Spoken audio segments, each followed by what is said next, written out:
Welcome to our channel. যে কোনো পরীক্ষায় ভালো করার জন্য সবচেয়ে গুরুত্বপূর্ণ হাতিয়ার হচ্ছে কোয়েশ্চেন সলভ।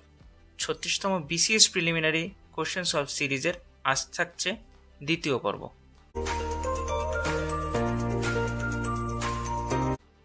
আজ আমরা চারটি খুবই গুরুত্বপূর্ণ সমস্যার সমাধান নিয়ে কথা বলবো, যার শুরুতেই থাকছে প্রবাবিলিটি বা সম্ভাব্যতা নিয়ে একটি সমস্যা। আবহাওয়া অফিসের রিপোর্ট অনুযায়ী জুলাই মাসের দ্বিতীয় সপ্তাহে বৃষ্টি হয়েছে 5 দিন। ওই সপ্তাহে বুধবার বৃষ্টি না হওয়ার প্রবাবিলিটি বা সম্ভাবনা কত? আমরা চারটি অপশন দেখতে পাচ্ছি। এখন আমরা সমাধান শুরু করছি। এখানে খেয়াল করুন, জুলাই মাস বা দ্বিতীয় সপ্তাহ এখানে কোনো প্রবলেমের ইম্পর্টেন্ট ক্লু বহন করে না। যেটা খেয়াল রাখতে হবে, 7 দিনে বৃষ্টি হয়েছে 5 দিন, অর্থাৎ একদিনে বৃষ্টি হয়েছে 5/7, অর্থাৎ একদিনে বৃষ্টি হওয়ার সম্ভাবনা 5/7। আচ্ছা, সপ্তাহে 7 দিন থাকে, তো 7 দিনের একটি দিন কিন্তু বুধবার, তাই বুধবারে বৃষ্টি হওয়ার সম্ভাবনাও কিন্তু 5/7। এখন একটি জিনিস ভালোভাবে খেয়াল করুন, যে কোনো একটি ঘটনার দৈব চয়ন যদি হয়, এই ধরনের ঘটনাকে আমরা দৈব চয়ন বলছি। বৃষ্টি হওয়া বা না হওয়া এটা আমাদের কারো উপরে ডিপেন্ড করে না, যেটাকে আমরা বলছি দৈব চয়ন। যে কোনো দৈব পরীক্ষায় কোনো ঘটনা ঘটা এবং না ঘটার যে সম্ভাবনা, সেটা যদি আমরা যোগ করি তাহলে আমরা যেটা পাবো সেটা হচ্ছে 1। তাহলে আমরা কিন্তু অলরেডি এখান থেকে জানি যে ঘটনাটি ঘটার সম্ভাবনা হচ্ছে 5/7 এবং ঘটা এবং না ঘটার যে সম্ভাবনা সেটি হচ্ছে 1। তাহলে আমরা যদি 1 থেকে 5/7কে বিয়োগ করে ফেলি তাহলে আমরা কি পাবো? না ঘটার সম্ভাবনা, অর্থাৎ এখানে আমরা পেয়ে যাচ্ছি 2/7। অর্থাৎ কোনো সপ্তাহে বা সেই জুলাই মাসের দ্বিতীয় সপ্তাহে বুধবারে বৃষ্টি হওয়ার সম্ভাবনা ছিল 5/7, কিন্তু আমাদের কোশ্চেনে চেয়েছে কি? বৃষ্টি না হওয়ার সম্ভাবনা, অর্থাৎ আনসার হবে 2/7। খেয়াল করুন, স্ক্রিনে আমরা আরো একটি সমস্যা দেখতে পাচ্ছি। এটি একটি সূচক সংক্রান্ত সমস্যা এবং এখানে 4টি অপশন দেওয়া রয়েছে। 25 to the power twice x plus 3 is equal to 5 to the power x plus 6। এখানে আমাদের বের করতে হবে x is equal to what। তো আমরা সমস্যাটি সমাধান করছি। 25 twice x plus 3 is equal to 5 to the power x plus 6 দেয়া রয়েছে। এখন খেয়াল করুন, এখানে 25 রয়েছে এবং এখানে 5 রয়েছে। তো 25কে কিন্তু আমরা লিখতে পারি 5 স্কোয়ার। এর পরের লাইনে কিন্তু আমরা এরকম লিখতে পারি 5 square two the power twice x plus 3 is equal to 5 to the power x plus 6। 5 to the power a whole to the power b, এরকম যদি কোনো সূচক লেখা থাকে তাহলে এটাকে আমরা লিখতে পারি 5 to the power ab, অর্থাৎ এখানে a এবং b পরস্পর দুটো গুণ হয়ে গিয়েছে। তাহলে খেয়াল করুন, 5 স্কোয়ার টু দি পাওয়ার 3 যদি থাকে তাহলে আমরা লিখতে পারি 5 to the power 6। কখনো এটি 5 to the power 8 লেখা যাবে না। অনেকে এটিকে 2 কিউব করে দিয়ে 8 লেখার চেষ্টা করেন, যেটি অবশ্যই ভুল হবে। আমরা যদি এখন প্রবলেমের দিকে দেখি তাহলে আমরা দেখতে পাবো 5 to the power 4x plus 6, এখানে 2 এর সাথে twice x এবং 3 গুণ হয়ে গিয়েছে, সমান 5 to the power x plus 6। এখন খেয়াল করুন, 5 to the power 4x plus 6 আর এখানে 5 to the power x plus 6।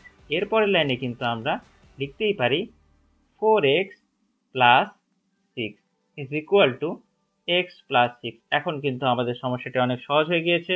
এরপর আমরা x গুলোকে এক সাইডে করে নিলাম, পাচ্ছি 6x।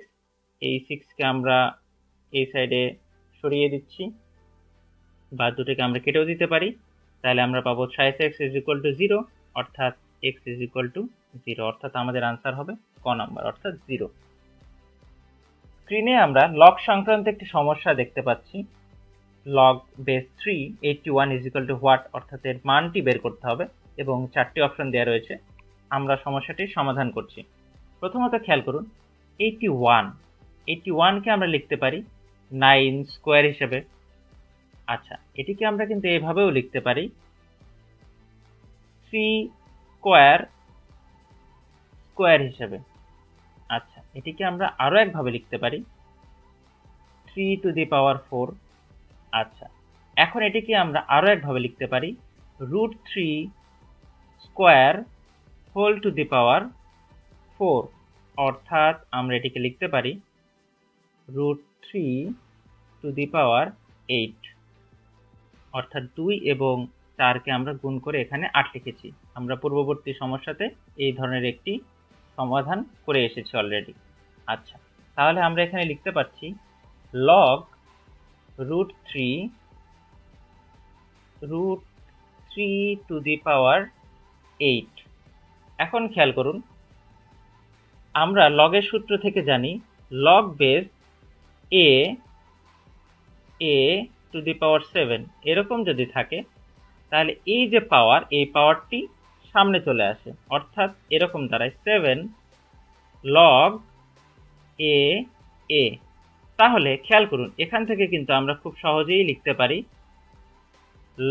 লগ 3 √3 এবং এই যে পাওয়ারটি এটা চলে আসবে সামনে, অর্থাৎ আমরা এখন পেয়ে যাচ্ছি 8 log √3 log a base a, তাহলে এটার মান হয় 1।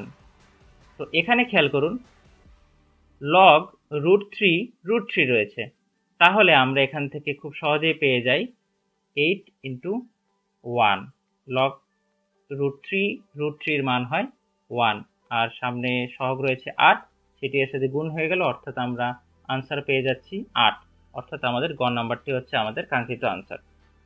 স্ক্রিনে একটি জ্যামিতি সংক্রান্ত সমস্যা দেখতে পাচ্ছি আমরা। ও কেন্দ্র বিশিষ্ট বৃত্তে ABC অন্তর্লিখিত, ABC অন্তর্লিখিত ও কেন্দ্র বিশিষ্ট বৃত্তে। এখানে BOC অর্থাৎ কোণ Y দেয়া আছে 112 ডিগ্রি এবং কোণ BCA অর্থাৎ কোণ X এর মান নির্ণয় করতে হবে। এখানে 4টি অপশন দেয়া রয়েছে। এই সমস্যাটি সমাধানের জন্য আমরা ত্রিভুজ BOC নিয়ে কাজ করছি। এই ত্রিভুজে কোণ BOC অর্থাৎ কোণ Y দেয়া রয়েছে এবং যেটির মান রয়েছে 112 অর্থাৎ 112 ডিগ্রি। আচ্ছা, এখানে আমরা খেয়াল করব কোণ OBC অর্থাৎ এই কোণটি প্লাস কোণ OCB, এই দুটো কোণের যোগফল আমরা বের করব। তো একটি ত্রিভুজের 3টি কোণের মান 180 ডিগ্রি। তো আমরা যদি এই 2টি কোণের মান বের করতে চাই, তাহলে আমরা যেটা করব 180 থেকে অপর যে কোণ অর্থাৎ Y অর্থাৎ BOC এই কোণটিকে বিয়োগ করে দেব। তো তাহলে আমরা পাই 180 ডিগ্রি মাইনাস 112 ডিগ্রি অর্থাৎ 68 ডিগ্রি। এখন খেয়াল করুন, এটি একটি অন্তর্লিখিত ত্রিভুজ, এজন্য OB এবং OC দুটিই কিন্তু ত্রিভুজের ব্যাসার্ধ এবং ত্রিভুজের সকল ব্যাসার্ধের দৈর্ঘ্য সবসময় সমান হয়, অর্থাৎ এখান থেকে আমরা পাই OB is equal two OC। এখন খেয়াল করুন, OB এবং OC যখনই সমান হবে তখনই এদের বিপরীত যে দুইটি কোণ অর্থাৎ কোণ OBC এবং কোণ OCB এই দুটি সমান হবে।